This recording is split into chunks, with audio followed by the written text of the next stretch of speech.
యోగ వాసిష్టంలోని కథల్లో ఈరోజు దాసూరుని కథ తెలుసుకుందాం. వశిష్ఠులు నిన్న సృష్టిలోని రకాలన్నీ చెబుతూ చివరికి తత్వజ్ఞానంతో గనక నిండిపోతే మనసు ఇదంతా కూడా ఈ దృశ్యమంతా మాయమైపోయి బ్రహ్మమే కనపడతాడు, అంటే బ్రహ్మలో ఇమిడి ఉన్నవే ఇవన్నీ అర్థమవుతుందయ్యా అని చెబుతూ తర్వాత దాసూరిని కథ చెప్పటం ప్రారంభించాడు రాముల వారికి. ఓ రామచంద్ర, ఈ జగత్తంతా మాయామాత్రం అని తెలియచేయటం కోసం నీకు దాసూర ఉపాఖ్యానాన్ని చెబుతాను విను అన్నారు. అతి రమ్యమైన మగధ అనే దేశంలో అనేక సుందర పుష్పాలతో నిండిన వృక్షాలతో శోభిల్లే ఒక పర్వతంపై ఉన్న వనంలో శరలోముడు అనే ముని బహుకాలం తపస్సు చేశాడు. ఆయనకు దాసూరుడు అనే కుమారుడు ఉండేవాడు. అతడు కూడా తపస్వి, బహుధర్మాత్ముడు. ఒక సమయంలో శరలోముడు కాలధర్మం చెందగా దాసూరుడు పితృవియోగాన్ని భరించలేక గోరు వంక పిట్టలాగా అతి దీనంగా శోకించసాగాడు. అప్పుడు అతన్ని ఓదార్చేవారెవరూ లేకపోవటం చేత అక్కడి వనదేవతలు జాలిపడి అదృశ్య ఆకారంలో ఇలా అన్నారు. వనదేవతలు ఏమన్నారంటే, మహాప్రాజ్ఞుడవైన ఓ ఋషిపుత్రుడా,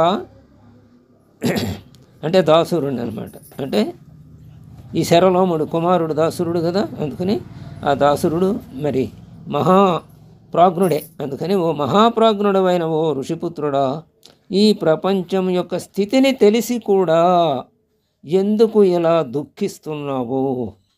ఈ సృష్టిలో పుట్టిందంతా నశించవలసిందే కదా. సూర్యుని ఉదయంలాగా సూర్యాస్తమయం కూడా తప్పదు. చివరకు బ్రహ్మాది దేవతలు కూడా వినాశం పొందేవారే.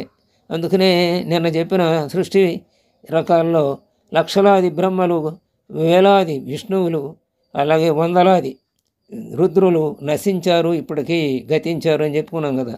అందుకని ఇక్కడ అదే చెప్తున్నారు మళ్ళీ. అలాగే వీళ్ళందరూ నాశనం పొందేవాళ్ళే. దేవతలు, బ్రహ్మాది దేవతలు అందరూ కూడా నాశనం పొందేవాళ్ళే.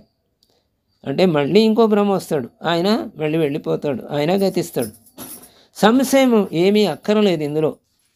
కనుక నీ తండ్రి కోసం వ్యర్థంగా శోకించకు. ఇంత మహాప్రాజ్ఞుడైన దాసురుడు విచారంలోకి వెళ్ళిపోయాడు అనమాట. అందుకని మళ్ళీ గుర్తు చేశారు ఆయనకి ఇవన్నీ.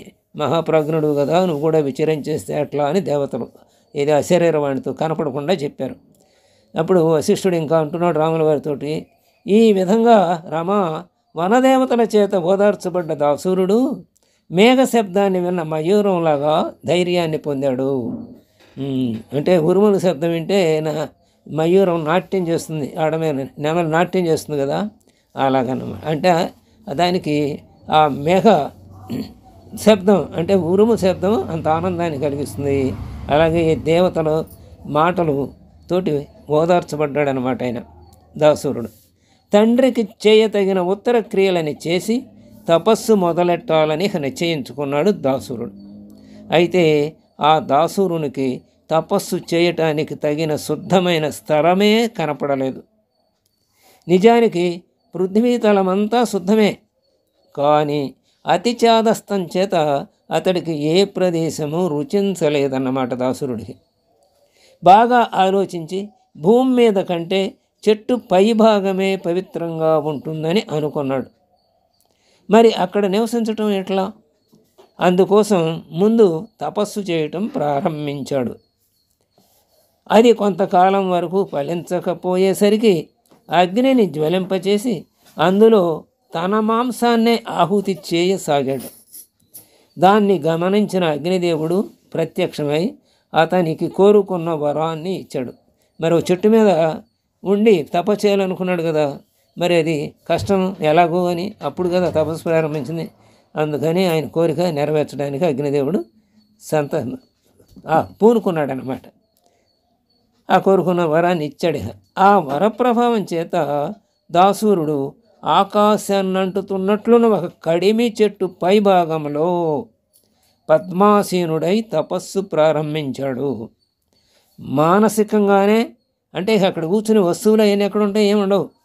అక్కడ అది సమర్పయామి ఇది సమర్పయామి షోడశోపచార పూజలు చేయాలంటే అక్కడ వస్తువులే ఉండవు కదా, ఎక్కడో ఆకాశాన్ని అంటే చెట్టు మీద. అందుకని మానసిక కర్మలు చేయటం ప్రారంభించాడు అన్నమాట. మానసికంగానే వేదోక్త కర్మల్ని చేయటం ప్రారంభించాడు. అతనికి ఇంకా బ్రహ్మజ్ఞానం లేనందుచేత కామ్యకర్మలనే ఎంచుకున్నాడు. బ్రహ్మజ్ఞానం ఉంటే కామ్యకర్మలు ఉండవు. కామ్యకర్మలు అంటే కావలసిన ఇష్టంగా చేసేటువంటి కర్మ. ఇంకా బ్రహ్మజ్ఞానం పూర్తిగా లభించలేదు. ప్రాజ్ఞుడే కానీ ఇంకా బ్రహ్మజ్ఞానం పూర్తిగా లభించలేదు. అందుకు కామ్యకర్మలు ఎంచుకున్నాడు. గోమేధ, అశ్వమేధ, నరమేధ మొదలైన యజ్ఞాలను చేశాడు. ఆ చెట్టు మీద ఉండే అక్కడే కూర్చుని. అంటే ఎట చేశాడంటే మానసికంగానే అన్నీ సమర్పయామేంటూ ఆ మనసుతోనే అందులోనే ఆ భావన చేసుకోవటం, ఆ వస్తువుని అలా సమర్పించడం, పరమాత్మ సమర్పించడం. వాటి చివర చేసే దానాలను అన్నిటినీ మానసికంగానే చేశాడు. మరి ఏ యజ్ఞం చేసినా దానాలు ఉంటాయి కదా, అవన్నీ కూడా అలాగే మానసికంగా చేశాడు. ఈ విధంగా 10 సంవత్సరాలు చేయగా అతనికి ఆ కర్మల ప్రభావం చేత చిత్తశుద్ధి, తద్వారా ఆత్మజ్ఞానము కలిగాయి. ఈ విధంగా బ్రహ్మజ్ఞానంతో ప్రకాశిస్తున్న ఆ దాసూరిని కడకు ఒకనాడు ఒక వనదేవత వచ్చింది. అతి మనోహర దేహంతో శోభిస్తూ పూల బరువుతో వంగిన లతవలే వినయంతో దించుకున్న ముఖం కలదై కోకిల వంటి ధ్వనితో ఎలా అంటోంది ఆ వనదేవత. ఓ ముని, ఈ భూతలంపై దుర్లభమైన విషయాలన్నీ మహాత్ముల్ని యాచించటం చేత శీఘ్రంగానే పొందవచ్చు. ఆ తర్వాత నేను తమరు తపస్సు చేసే వనంలోని ఒక వనదేవతను అనుగ్రహించాలి. ఆ వనదేవత వినయంగా అంటోంది, మీరు నాకు ఒక వరాన్ని అనుగ్రహించండి అని. ఇటీవల ముల్లోకాల్లోని వనదేవతలందరూ స్వర్గంలోని నందనవనంలో సమావేశమయ్యారు. నేను కూడా వెళ్ళాను. అక్కడ నా బంధువులు, స్నేహితులందరూ తమ తమ సంతానాలతో వచ్చారు. పుత్రులు లేనందున నేను వారి ముందు చిన్నతనాన్ని పొందాను. కల్పవృక్షం వలె ఈ వనంలో తాముండగా నేను శోకించటం ఎందుకు? ఓ మహాత్మా, నాకు ఒక పుత్రుణ్ణి ప్రసాదించండి, లేకుంటే నా దుఃఖోపశమనం కోసం ఈ దేహాన్ని అగ్నిలో ఆహుతి చేస్తాను అంది ఆ వనదేవత. అప్పుడు దాసురుడు అంటున్నాడు, ఓ సూక్ష్మాంగి, ఇదిగో ఈ పుష్పాన్ని తీసుకో. ఒక్క నెల రోజుల్లో నీకు జగత్పూజ్యుడు సౌందర్యవంతుడైన కుమారుడు కలుగుతాడు. అయినా నీవు మరణావేశంతో పుత్రుణ్ణి యాచించావు. అంటే పుత్రుణ్ణి యాచించేటప్పుడు పుత్ర సంతానం కోసం ప్రయత్నించేవాళ్ళు ఎలాంటి భావాలు ఉండకూడదో ఇక్కడ ఒక విధంగా తెలియజెప్పాడు అనమాట. మరణావేశం వచ్చింది ఆ సమయంలో, అది రాకూడదు అన్నమాట. ఇంకా అలాంటి భావాలు ఏమైనా సరే నష్టం కలిగించే భావాలు పుత్రుని కనాలనే వాళ్ళకి ఇద్దరికీ దంపతులు ఎవరికి కలగకూడదన్నమాట. నీవు మరణావేశంతో పుత్రుని యాచించావు కాబట్టి ఆ కలగపోయే పుత్రుడికి బ్రహ్మజ్ఞానం కలగటం మాత్రం కష్టమవుతుంది. అంటే ఎంతో పవిత్రమైన హృదయంతో ఉంటే అప్పుడు అలాంటి పవిత్ర హృదయాలే పుడతారు. ఇక వశిష్ఠుడు అంటున్నాడు, నానా ఓ రామా, ఈ విధంగా దాసురుడు చెప్పామికి వనదేవతను పంపించేశాడు ఆ పుష్పం ఇచ్చి. ఋతువులు సంవత్సరాలు గడిచిపోయినాయి. ఒక రోజున ఆ వనదేవత 12 ఏళ్ల కుమారుణ్ణి వెంట పెట్టుకొని వచ్చింది ముని దగ్గరికి. వనదేవతతో ఆ వనదేవత అంటోంది ఆ మునితోటి, దాసురుడితోటి, ఓ దేవా, ఇతడే మన పుత్రుడు. ఇతన్ని నేను సర్వ విద్యా సంపన్నుడిగా చేశాను. మరి దేన్ని పొందితే జీవుడు మరల సంసార చక్రంలో తగులుకోడో అట్టి దివ్యమైన ఆత్మజ్ఞానాన్ని మాత్రం ఇతను పొందలేదు. కనుక మహాత్మా, మీరే ఇతనికి జ్ఞానోపదేశాన్ని చేయండి అని చెప్పిందనమాట. అప్పుడు వశిష్ఠుడు ఇంకా అంటున్నాడు రామునితో, ఇలా ఇక్కడ వదిలిపెట్టి వెళ్ళింది రామా ఆ పుత్రుణ్ణి. ఆ దాసురుడేమో అప్పుడు ఏమంటున్నాడంటే ఆ బలతోటి, ఆ వనదేవతతోటి, ఈ కుమారుడిని ఇక్కడే ఉండని అని చెప్పి ఆమెను పంపించేశాడు. ఆ కుమారుడు అప్పటి నుంచి ముని వద్దనే నివసించసాగాడు. అప్పుడు ఆ మునీంద్రుడు ఆ బాలునికి పలు విధాలుగా జ్ఞానబోధన చేస్తున్నాడు. ఉద్వేగం లేకుండా ప్రత్యేగాత్మ యందే నిరంతరం స్థితి కలగచేయటం కోసం పెక్కు కథల చేత, కల్పిత ఉదాహరణల చేత, ప్రసిద్ధమైన ఇతిహాసాల చేత వేదాంత సిద్ధాంతాలని ఆ కుమారుడికి బోధిస్తున్నాడు దాసూరుడు.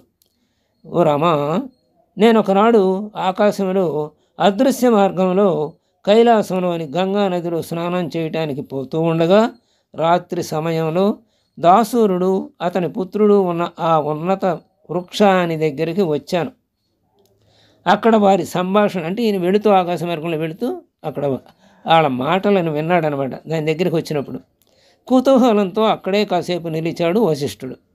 నేను విన్న విషయాలను ఇప్పుడు నేను చెప్తున్నాను రామా అంటూ రాముల వారికి ఆ దాసురుడి పుత్రుడికి జరిగినటువంటి సంభాషణ చెప్పబోతున్నాడు అనమాట. దాసురుడు పుత్రుడితో అంటున్నాడు, ఓ పుత్ర, విశాలమైన ఈ జగత్తంతా సంకల్పమైన మనస్సు యొక్క స్వరూపమే అవుతుంది.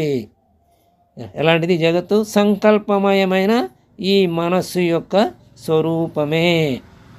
మనస్సు పుడితే జగత్తు పుడుతుంది, మనస్సు నశిస్తే జగత్తు నశిస్తుంది. వృక్షానికి శాఖల్లాగా, పర్వతానికి శిఖరంలాగా బ్రహ్మ విష్ణు రుద్ర ఇంద్రాదులందరూ సంకల్పాత్మకమైన ఈ మనస్సు యొక్క అవయవాలే అవుతారు. బాలుని సంకల్పం చేత పిశాచాలు ఉత్పన్నమయ్యేటట్లు, అంటే బాలుడికి ఎవరో చెబుతారు, ముద్ద తినకపోతే నీ పిశాచం వచ్చి నిన్ను దయ్యం వచ్చి ఎత్తుకుపోతుందిరా అని వాడికి భయపడి ముద్ద తింటాడు. అలా చిన్నప్పుడు పిల్లల్ని చెప్పిన మాట వినటానికి ఇలా భయపెడతారనమాట, అక్కడ ఏమీ లేకపోయినా. అదే వాడి దృష్టిలో ఉండిపోతుంది. ఈ మనసు కూడా అలాగే కల్పన చేతనే, ఈ మనస్సు యొక్క కల్పన చేతనే అనంత దుఃఖం కలుగుతుంది. ఓ పుత్ర, సంకల్పాత్మకమైన ఈ మనస్సును బాహ్య వస్తువులను అన్నిటి నుంచి మరల్చి సమాధి అభ్యాసం చేత, ఆత్మజ్ఞానం చేత దాన్ని నిర్మూలించి, మనసును నిర్మూలించడం అంటే సంకల్పాలని నిర్మూలించటమే. మనసు యొక్క లక్షణం ఏంటంటే సంకల్ప వికల్పాల నిరంతర ప్రవాహమే మనస్సు. కాబట్టి వాటినన్నిటినీ ఆత్మజ్ఞానం చేత సంకల్పాలన్నిటినీ నిర్మూలించు. ఆత్మయందు విశ్రాంతి పొందే ప్రయత్నాన్ని చేయి. బాహ్య దృష్టులను వదలు. మనస్సును మనస్సు చేతనే నిగ్రహించి బాహ్యాంతర విచారార్థాలకు సంబంధించిన సంకల్పాలన్నిటినీ తీసివేయి. అంటే ఏ బాహ్యానికి సంబంధించింది ఉండకూడదు, అంతరానికి సంబంధించి ఏ సంకల్పం కూడా ఉండకూడదు మనస్సులో, అన్నీ తీసివేయి నాయన అని చెప్తున్నాడు. ఓ పుత్రుడా, వేల కొలది సంవత్సరాలు ఉగ్ర తపస్సును ఆచరించిన, శిలలపై పెట్టి దేహాన్ని చూర్ణం చేసుకున్న, అలాగే అగ్నియందు ప్రవేశించిన, భయంకరమైన లోయల్లో దూకిన, ఓ పుత్రుడా, వేల కొలది సంవత్సరాలు ఉగ్ర తపస్సు ఆచరించిన, శిలపై పెట్టి దేహాన్ని చూర్ణం చేసుకున్న, అగ్నియందు ప్రవేశించిన, భయంకరమైన లోయల్లో దూకిన, ఖడ్గధారపై పడిన, బ్రహ్మ విష్ణు హరులని గురువులుగా పొందిన వాళ్ళం. బ్రహ్మ విష్ణు మహేశ్వరులు ఎవరిని గురువులుగా పొందిన, స్వర్గ పాతాళ భూలోకాల్లో ఎక్కడ నివసించినా ఏమీ ఉపయోగం లేదు. సంకల్పనాశనం చేయకపోతే మోక్షం దొరకదు. కాబట్టి సంకల్పనాశనం తప్ప మోక్షానికి మరొక ఉపాయం లేదు నాయన అని చెబుతున్నాడు. గురువు గొప్పవాడే ఉండొచ్చు, మనలో సంకల్పాలు పోకపోతే ఆయన మాత్రం ఏం చేయగలడు? కాబట్టి ఏ అగ్నిలో ప్రవేశించినా ఉపయోగం లేదు. అలా ఎంత ఘోరమైన తపస్సు చేసినా ఉపయోగం లేదు. మనస్సు నాశనం అవ్వాల్సిందే, అంటే సంకల్పం నాశనం అవ్వాలి, అప్పుడే మోక్షం పొందుతామని చెప్పాడు. పుత్ర, బాధారహితం, నిర్వికారం, పరమ పవిత్రం, సుఖమయం అయిన సంకల్ప నాశనం కోసమే పురుష ప్రయత్నాన్ని చేయి. ఓ పాపరహితుడా, సంకల్పం అనే దారంలోనే సమస్త పదార్థాలు గుచ్చబడి ఉన్నాయి. ఆ సూత్రాన్ని తెంచివేస్తే క్షణభంగురమైన ఈ పదార్థాలన్నీ ఎక్కడికో పోతాయి. దారం తెస్తే అన్నీ చాలా ఎదురైపోతాయి, పూసల దండలో పూసలన్నీ. సంకల్పరహితుడవై ప్రాప్తించిన వ్యవహారాలని ఆశ్రయించు. సంకల్ప నాశనం అయిన తర్వాత చితాత్మ విషయాల నుండి వెనుతిరుగుతుంది. అప్పుడు దాకా వెనుతిరగదు ఆశ. చితాత్మ ఎక్కడ ఉంటుంది? మామూలుగా విషయాల పట్ల ఉంటుంది. కాబట్టి సంకల్పాల నాశనం అయితే చితాత్మ విషయాల నుంచి పక్కకు వచ్చేస్తుంది, బయటకు వచ్చేస్తుంది అని చక్కగా దాసురుడు తన కుమారుడికి బోధించాడు. అప్పుడు దాసురుడితో పుత్రుడు ఇలా అడుగుతున్నాడు అనమాట, ఆ సంకల్పం అసలు సంకల్పం ఏ విధంగా ఉంటుంది, ఎట్లా పుట్టింది, ఎట్లా నటిస్తుంది అని అడిగాడు. దాన్ని రేపు తెలుసుకుందాం. దాసురుడు ఏం సమాధానం చెప్తాడో దానికి. స్వస్తి.